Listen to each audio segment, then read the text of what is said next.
Estamos de volta. O excesso de peso atinge muitos brasileiros e a obesidade mórbida é o estágio mais grave da doença. Esse tipo de obesidade tem cura, mas é necessário muito empenho. O brasileiro está ganhando peso perigosamente. Segundo uma pesquisa do Ministério da Saúde, mais da metade da população, 53,8%, está acima do peso e 18,9% dos brasileiros são obesos. Os riscos são desde os riscos mais simples e mecânicos, como por exemplo uma sobrecarga nas articulações, problemas de joelho, dores no corpo, até problemas mais graves, como por exemplo diabetes, hipertensão, determinados tipos de câncer têm mais incidência na população obesa, como câncer de mama, câncer de intestino e os riscos cardiovasculares, que são os mais destacados ultimamente. A obesidade mórbida é classificada como grau 3, que é a mais grave pelo acúmulo excessivo de gordura no corpo. A obesidade mórbida, ela não é simplesmente um transtorno alimentar. Então, tem vários outros fatores associados. Então, fatores psicológicos, fatores emocionais, culturais, fatores financeiros, né? Então, é preciso tratá-la pensando em todos esses fatores. O Brasil ocupa o 5º lugar no ranking mundial de pessoas com obesidade mórbida. 1 em cada 5 brasileiros sofrem com essa doença. E 78% dos óbitos registrados aqui no Brasil são decorrentes do excesso de peso. O Paulo é um jovem de Pindamonhangaba de 28 anos que passa a maior parte do tempo assim, sentado. Ele tem dificuldades para se locomover por ser um obeso mórbido. Eu sempre, desde criança, fui gordo mesmo. Mas depois do 18 que começou a aumentar, eu parei de estudar, eu comecei a comer muito e foi aumentando o peso. Para passar por uma cirurgia bariátrica, o Paulo precisa emagrecer, consumindo apenas legumes, verduras e frutas. E para manter esse regime, ele tem recebido ajuda da Ação Solidária Adventista, um órgão da Igreja Adventista do Sétimo Dia. Porque o Paulo é uma pessoa que realmente ele é uma pessoa que necessita muito da nossa ajuda. Ele, a mãe e o irmão, eles não têm emprego e também não têm nenhuma ajuda de nenhum órgão social, nem de prefeitura, nem de nada. Então, a gente está aqui ajudando ele naquilo que a gente pode. Eles são as pessoas que, tipo assim, a gente tem que adotá-los como filhos, porque eles não têm ninguém por eles. É só os 3 e mais ninguém. Para tratar a obesidade mórbida é necessário uma junta médica e muito empenho do paciente. Mas o melhor remédio contra essa doença é a prevenção.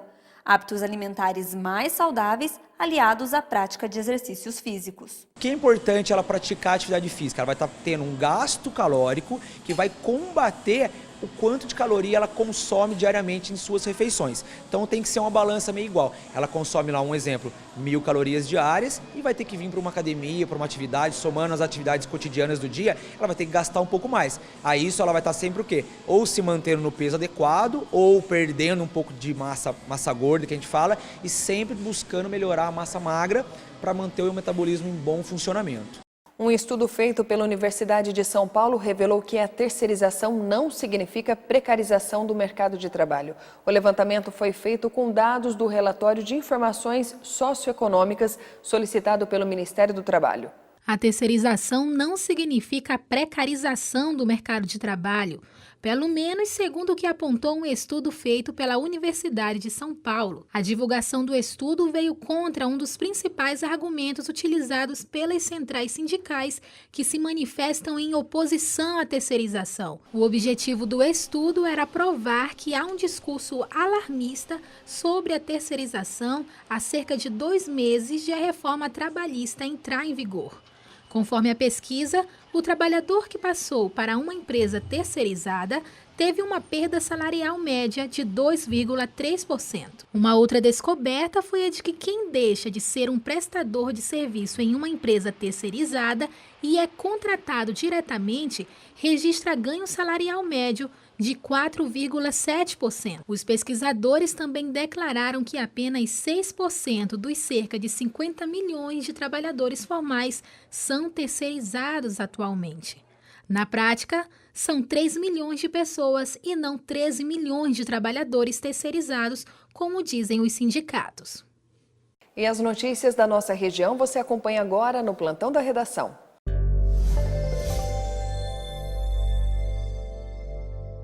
A taxa de mortalidade infantil é superior à média estadual em 17 cidades da região. No estado de São Paulo, a cada 1.000 nascidos, 10,9 morreram.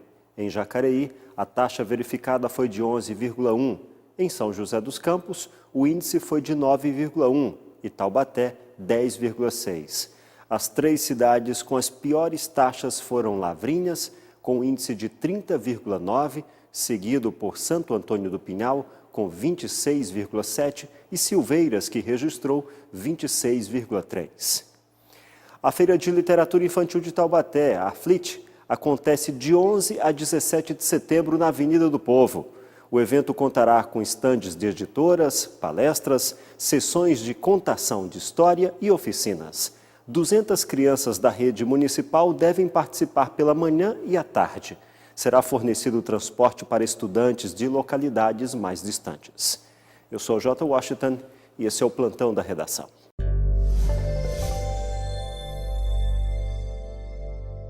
A capital paulista recebe a exposição Museu do Ipiranga para Todos no Memorial da Inclusão. A mostra apresenta peças do acervo do museu dedicado à independência, que atualmente está em reforma. Viva a sua independência, 7 de setembro. Do lado de fora, a arquitetura de Oscar Niemeyer compõe a paisagem urbana da capital paulista. Obras para serem vistas e apreciadas por quem passa, como sempre defendeu o arquiteto modernista.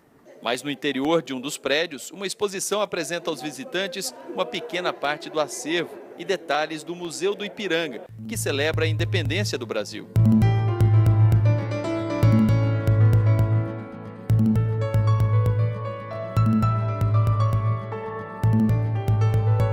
A exposição Museu do Ipiranga para Todos, em cartaz no Memorial da Inclusão, traz no nome o objetivo da mostra: levar peças do acervo do museu dedicado à independência a todas as pessoas, mas principalmente aquelas com alguma deficiência, como o professor de matemática Neivaldo Zovico, que é surdo. Com a ajuda de um amigo que traduziu as perguntas para a língua brasileira de sinais, o professor falou da importância de uma exposição inclusiva. Um incentivo maior para que as pessoas conheçam, para que as pessoas tenham acesso à cultura, à história, porque eles conheçam o Brasil profundamente. Como o Museu do Ipiranga está fechado para restauração, a proposta é celebrar o mês da independência, dando às pessoas, principalmente aquelas com deficiência, a oportunidade de conhecer uma pequena parte das peças, de uma forma diferente de uma visita convencional. Quanto mais formas de você dar suporte, dar acesso a um determinado bem cultural, mais inclusivo é para pessoas com e sem deficiência. São réplicas em tamanho reduzido de estátuas, pinturas e uma maquete do prédio do Museu do Ipiranga, além de utensílios usados pelas famílias da época. Nesta exposição, todas as peças e imagens têm descrição. As legendas estão em português e em braille. Dá para sentir com a ponta do dedo os pontinhos. E diferentemente de outros museus, outras exposições, aqui o visitante pode fazer isso aqui, tocar uma peça. E especialmente para quem não enxerga, é possível sentir uma pintura. É isso mesmo, e eu vou mostrar como. Esta aqui é uma representação do quadro O Grito do Ipiranga, de Pedro Américo, de 1888. Quem enxerga consegue ver as cores, os detalhes da pintura.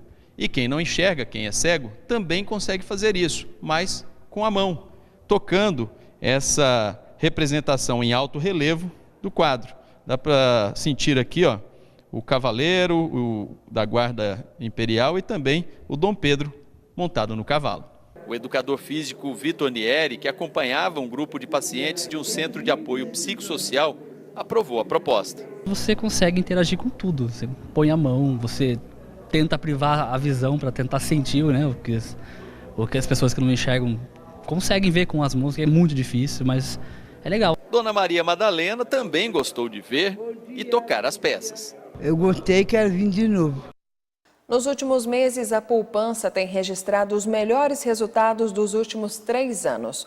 Porém, a redução dos juros básicos da economia pode fazer com que a população desista de investir na poupança. A poupança é a forma mais comum de investimento e, com a queda na inflação e a redução da taxa básica de juros, ela passou a render mais.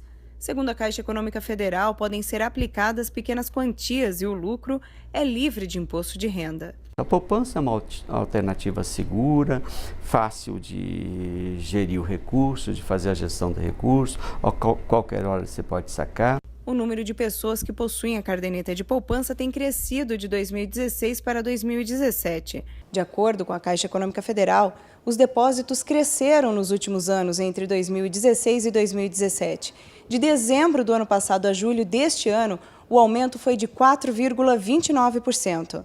Em maio deste ano, o Banco Central registrou, depois de 3 anos, mais depósitos do que saques nas contas poupanças, o que gerou um resultado de 665 milhões de reais aplicados. As famílias têm se preocupado nos últimos tempos, toda vez que tem uma entrada de recursos, em guardar parte desse recurso para fazer frente às incertezas, né, que um período de crise econômica acaba tendo, né? Porém, está previsto que o Comitê da Política Monetária do Banco Central reduza a Selic, juros básicos da economia, em 1 ponto percentual ainda nesta semana, e o rendimento da poupança passará a ser de 5,77% mais a taxa referencial.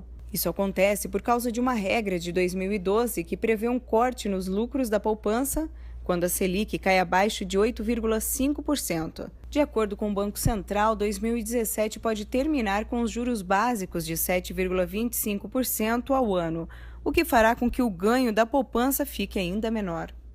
Cai o número de desempregados no país. É no próximo bloco. Continue conosco.